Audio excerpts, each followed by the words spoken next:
আমি কিছু গাছ বসিয়েছি। এটা গোলাপটা, এখানে গাঁদা, এই চন্দ্রমল্লিকা সবে কুড়ি থেকে ফুটছে, এদিকে রয়েছে রক্ত গাঁদা। এই দেখো, এটার নাম আমি ঠিক জানি না, তবে এর পাতাগুলো এরকম সুন্দর একটা লাল কালার চলে আসে। আর এটা তো সবাই জানো, নয়নতারা। এটা একটা চন্দ্রমল্লিকা রয়েছে আগের বছরের। এটা গোলাপ রয়েছে একটা, আর এখানেও গাঁদা বসানো আছে টবেতে দুটো। এখানেই বাগান বিলাসটা রয়েছে, তবে গাছের পাতা নেই, শুধু ফুলগুলোই রয়েছে এখন। আছে এদিকে একটা ডাল রয়েছে, তো এটার ফুলগুলো শুকিয়ে গেছে এখন। এদিকেও আমার বেশ কিছু গাছ রয়েছে এখানে।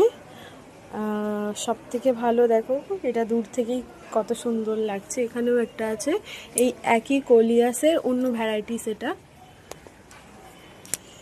এখানে আমি ধনেপাতা চাষ করেছি, দেখো ছোট ছোট বেরোচ্ছে। আর এখানে একটা দুটো লঙ্কা গাছ রয়েছে, আর তারই মাঝখানে রয়েছে অ্যাডিনিয়াম।